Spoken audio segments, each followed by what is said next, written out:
നമസ്കാരം. 8 മുതൽ 10 minute gas ഉപയോഗിച്ച് മട്ടയരി കുക്ക് ചെയ്യുന്ന വീഡിയോയാണ് ഇന്നത്തെ. 1 ലിറ്റർ വെള്ളം കെറ്റിലിലോ ഗ്യാസിലോ ചൂടാക്കുക. 220 ഗ്രാം അരി 1.5 ലിറ്റർ കുക്കറിനും 330 ഗ്രാം അരി 2 ലിറ്റർ കുക്കറിനും. ഞാനിവിടെ എടുത്തിട്ടുള്ളത് 1.5 ലിറ്ററിൻ്റെ 220 ഗ്രാം അരിയാണ് എടുത്തേക്കുന്നത്.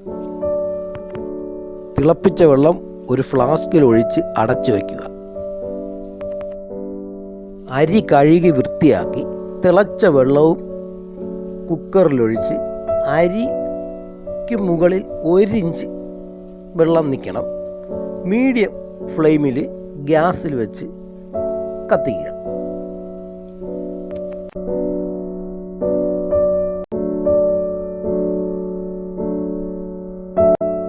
ഇങ്ങനെ ചെയ്താൽ 5 മിനിറ്റിനകം ഒരു വിസിൽ കേട്ടിരിക്കും.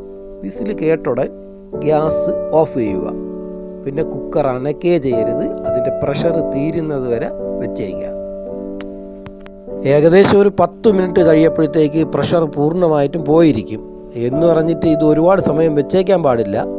ഇനി അത് കുക്കർ തുറന്നിട്ട് നേരത്തെ നമ്മൾ ഫ്ലാസ്കിൽ വെള്ളം ചൂടാക്കി വെച്ചിട്ടുണ്ടല്ലോ, അതെടുത്ത് ഇതിനകത്ത് ഒഴിച്ച്, ഒരുപാട് വെള്ളം ഒഴിക്കാൻ പാടില്ല. ആ ചോറിന് കുറച്ച് മുകളിലായിട്ട് ഒരുപാട് വെള്ളം വീണ്ടും അടച്ച് സ്റ്റൗവിൽ വെച്ച് ആ മീഡിയം ഫ്ലെയിമിൽ വെച്ച് കത്തിക്കുക. വീണ്ടും ഏകദേശം ഒരു 3-4 മിനിറ്റ് ആകുമ്പോൾ ഒരു സൗണ്ട് കേൾക്കും. സൗണ്ട് കേട്ടിടെ ഓഫ് ചെയ്യുക. മിണ്ടാതെ കുക്കർ അങ്ങനെ വെച്ചിരിക്കുക. കുക്കറിൻ്റെ പ്രഷർ കംപ്ലീറ്റ് തനിയെ തീർന്ന ശേഷം കുക്കർ തുറന്ന് വീണ്ടും ചൂടുവെള്ളം ഒഴിച്ച് ഒന്ന് ഇളക്കി ഇത് കാണുന്നത് പോലെ ഊറ്റി അരിപ്പയിലേക്ക് മാറ്റി വയ്ക്കുക. ഡയറക്റ്റ് എടുത്ത് അതിലോട്ട് കമത്തരുത്. ചില അരികൾക്ക് വേവ് കൂടുതലാണ്. അങ്ങനെ വെന്തില്ല എന്ന് വരികയാണെങ്കിൽ ഈ പ്രോസസ്സ് വീണ്ടും റിപ്പീറ്റ് ചെയ്യുക. അല്ലെങ്കിൽ ആദ്യമേ കഴുകി വയ്ക്കുന്ന സമയത്ത് 10 മിനിറ്റ് കുതിർത്ത് വയ്ക്കുക. നിങ്ങളുടെ ബ്രേക്ക്ഫാസ്റ്റ് പുട്ടാണെങ്കിലേ, പുട്ടവിക്കപ്പം കിട്ടുന്ന വെള്ളം ഉണ്ടല്ലോ, ആ വെള്ളം എടുത്ത് ഇതിനകത്തോട്ട് ഒഴിച്ച് ചൂടുവെള്ളം ഒഴിച്ച് ചോർത്തി എടുത്താൽ മതി.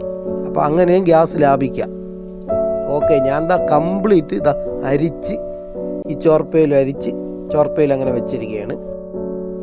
അരിക്ക് ആവശ്യമായ കുക്കർ എടുക്കുക. ഇങ്ങനെ ചെയ്താൽ ആർക്കും ഈസി ആയിട്ട് ചോറ് വയ്ക്കാം.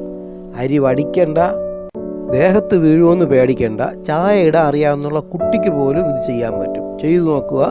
ഇഷ്ടപ്പെട്ടെങ്കിൽ ലൈക്ക് ചെയ്യുക, ഷെയർ ചെയ്യുക.